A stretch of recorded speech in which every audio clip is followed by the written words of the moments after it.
وہ खादमों को चुनता है, खुदा के लोगों को चुनता है जिन्होंने खुदा का काम करना है। और यहाँ मैं ये एक बात और वाज़ह कर दूँ कि जब रूह कुदस अभी नाजिल नहीं हुआ था, अभी ईद पेंतीकोस्त का वाक़या नहीं हुआ था, उससे पहले उन्होंने 12वें शिगिरद का चुनाव किया और वो उन्होंने कुरा डालकर चुनाव किया। कुरा भी बाइबल का एक तरीका है कि आप चुन सकते हैं ताकि खुदा की मर्जी जो है वो जाहिर हो जाए। चर्चेज में अभी कुछ देर पहले पास्टर साहब के साथ मेरी बात हो रही थी लिबास के ऊपर, कि जब लिबास का हम चुनाव करते हैं चर्च जाने के लिए, ये बड़ी अहम बात है। मैं इसको ज़रूर इस चैनल के वसासे से कहना चाहता हूँ, बताना चाहता हूँ कि चर्चेज में जब हम जाते हैं, सुबह उठते हैं कि जी हमने चर्च जाना है, तो हमारी बेटियाँ, हमारी बहनें, हमारी माएँ वो और हमारे नौजवान वो लिबास का कैसे इंतखाब करते हैं, वो क्या चुनाव करते हैं कि हम क्या पहन के जाएंगे। मैंने एक से देखा है कि नौजवानों की पैंट अद्धी थल्ले होंदी है, हाँ जी, ते गल च चेना पाइया ने, हत्थां 'च पता नहीं की कड़े पा के ते चर्च आ जाते, मूँह 'च पान पाया होंदा, बाहर गेट ते थुक्के होंदे ने अंदर। फिर हमारे बेटियां जो हैं, बहुएं जो हैं, बहनें जो हैं, माएँ जो हैं, उनके लिबास कई दफ़ा ठीक नहीं होते। और कलाम कहता है कि हयादार लिबास पहनना है। पौलुस रसूल ने तालीम दी कुरिन्थस की कलीसिया को खत लिखते वक्त, क्योंकि उस कलीसिया में भी ये प्रॉब्लम पाई जाती है जो आज हमारे चर्चेस में पाई जाती है। कई दफ़ा मुझे ऐसे फील होता है कि लोग चर्च नहीं आ रहे बल्कि किसी फैशन शो में आ रहे हैं। आधे कपड़े पहने हुए हैं, बेटियों के लिबास ठीक नहीं है, दुपट्टे नहीं है, और फिर जब वो रोड पे से आती हैं कई प्रॉब्लम्स पैदा होती हैं, फिर हम कहते हैं कि जी ये मसला है। तो हमें चुनाव जो है वो लिबास का भी ठीक करने की जरूरत है। हालेलुया। क्योंकि लिखा हुआ है, पौलुस रसूल कहता है कि औरत जो है वो हयादार लिबास पहने।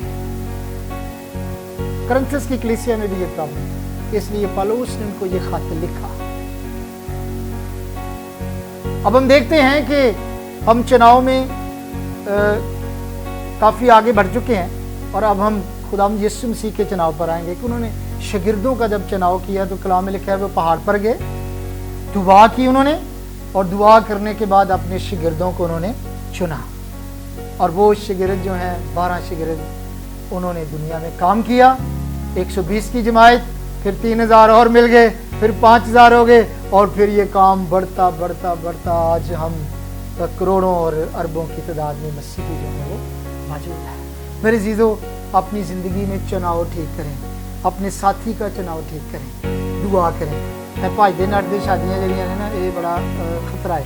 ठीक है, अपने आप को ठीक करें और अपना चुनाव ठीक करें। मैंने बाइबल का एक आपको एक मुख्तसर सा सर्वे जो दिया है, पैदाइश की किताब से लेके खुदावंद मसीह तक हम आए हैं और हमने देखा है कि चुनाव जो है वो कैसे किया जाता है। सो खुदावंद आप सबको बरकत दे। यकीनन मुझे उम्मीद है कि आपने इस कलाम से बरकत पाई है। आए हम अपनी आंखों को बंद करेंगे और हम एक दुआ करेंगे। खुदावंद दुर्गस्मानी बाप, बहरबर के खालिक मालिक, हम तेरा शुक्र अदा करते हैं। खुदावंद तेरे नाम की बड़ाई करते हैं, हम तुझे मुबारक कहते हैं। खुदा, आज का सरमन, आज का कलाम खुदा बहुतों की ज़िंदगी के लिए खुदावंद से तू बाबरकत ठहराना, ताकि हम इसको सुना है अमल करने वाले हों इसके ऊपर। खुदावंद हम तेरी बरकत चाहते हैं।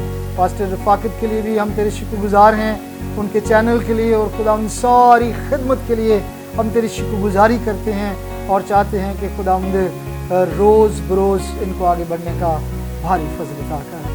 हमारी दुआ को सुन आपके बेटे हमारे खुदावंद यीशु मसीह के कादिर और फतेहमंद नाम से मांगते पाते हैं, आमीन। इस कलाम को ज़रूर आप आगे अपने फ्रेंड्स के साथ, अपने रिश्तेदारों के साथ आप इसको ज़रूर आगे शेयर करें, ताकि और लोग जो हैं वो भी बरकत पाएँ। और इस चैनल में और भी जितने मैसेजेस पहले भी मौजूद हैं आप उनको भी ज़रूर देखें, ताकि खुदावंद का काम जो है वो आगे बढ़े और खुदावंद के लोग